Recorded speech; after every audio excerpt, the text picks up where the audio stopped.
Hello, my beautiful souls. Welcome sa ating tarot reading sessions. Keep in mind, general reading po ito. Maring mag-resonate, maring hindi.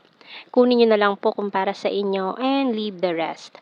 Maaaring mag-shift the energies o magkabaliktad ang sitwasyon. Kaya kayo na pong bahala kung saan kayo nakalugar sa reading natin. So, let's see.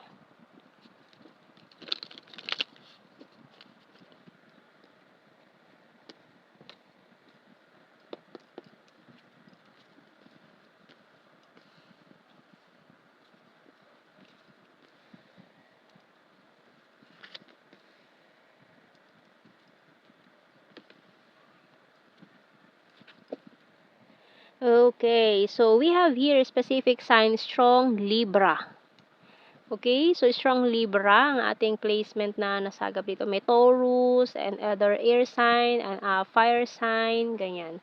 So, tingnan natin. Someone here wants to, parang itong taon to, minamanifest ka niya. Maaring itong taon to is matagal ka na niyang gusto, nakikita niya na you're very single, ready to mingle, ganyan. So, talagang target ka nitong taong ito. No, na maraming qualities sa'yo na gustong-gusto niya. Maaring lahat ng qualities na gusto niya sa isang tao, nasa iyo na. And sa nakikita niya dito, mukhang itong taon to is matagal ka niyang pinagmamasdan, matagal ka na niyang hinihintay na parang lagi ka niyang inaabangan eh. Parang pag dumadaan ka, ganyan. So, pag naglalakad ka, talagang pinagmamasdan ka niya, hinahatid ka niya ng kanyang mga mata, ganyan. So, pinagmamasdan ka niya, parang may pagka-stalker energy itong taong ito. Hindi siya lumalapit, pero alam mo yun, nandyan yung presensya niya. Ganon.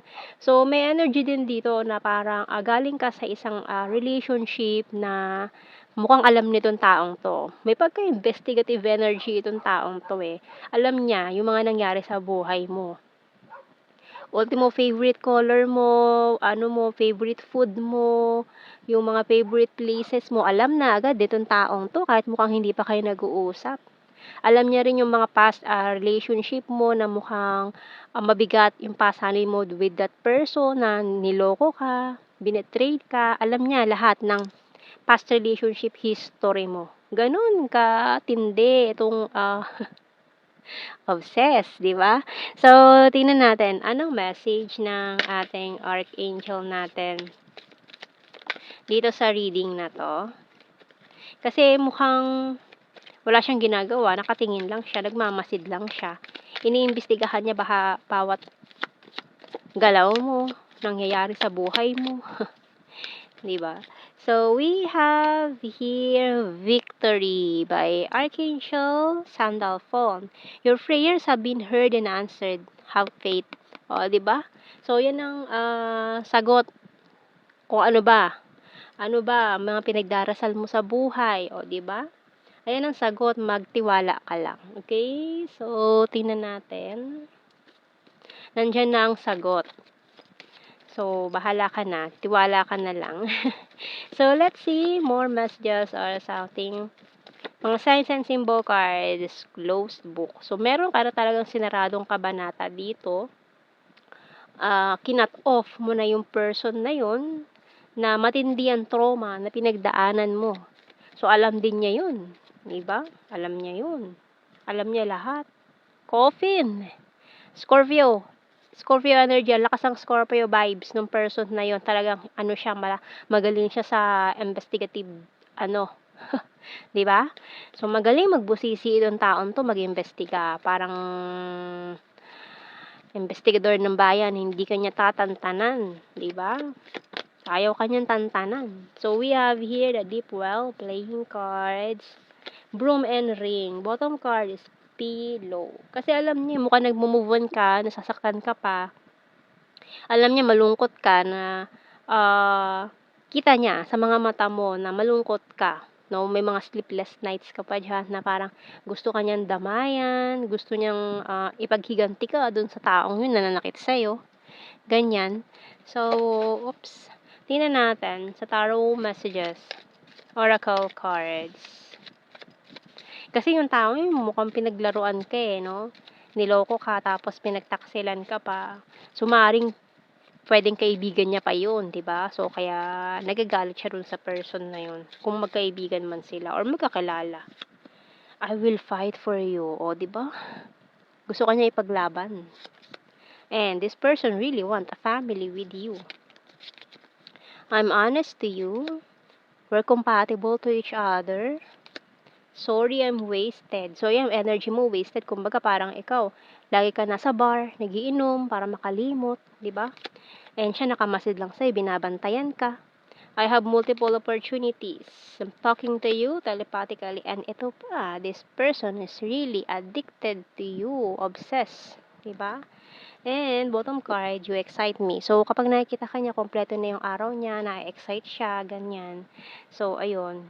Kuha tayo ng blue card. Okay? We have here, ayan, attraction. Matindi yung attraction na nararamdaman niya sa'yo. And, nag-iisip na agad siya ng marriage.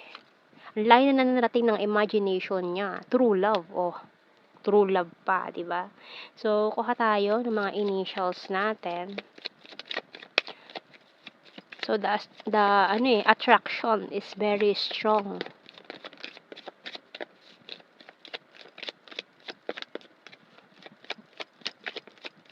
Okay, we have Enye.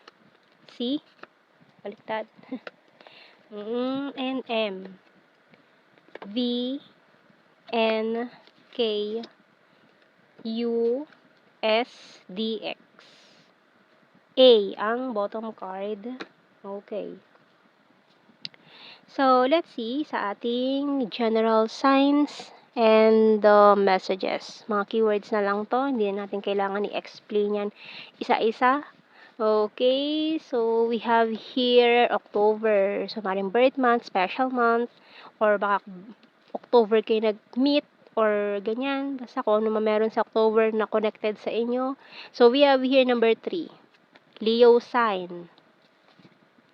Marin zodiac sign nyo, moon or rising Venus, July, travel. Taurus sign, selfie-holic, cold city. So, may mga pictures din siya sa phone niya na nakatago. Maring habang naglalakad ka dyan, pinipicturan ka niya, stolen shot, ganyan. Attractive. Amazing. North PH. Lake and Wands. Fire sign, Aries, Leo, Sagittarius. April. Present lover. So, iniisip niya kung may present lover ka ba or yung lover na yun na recently nanakit sa'yo. Okay, February. Green-minded, very serious, cute and chubby, and ayan, future lover. So, mukhang magpaparamdam na rin yan sa'yo. Very soon. Ayan, so mukhang hinihintay lang din yan na maging okay ka, ganun, maka-move on from that person. Ayaw naman kasi niya maging rebound, panakip butas, ganyan. 'Di ba? So, ayun, ang ating reading, my beautiful souls. Thank you for watching. Take care and God bless. See you in our next reading, guys. Bye-bye.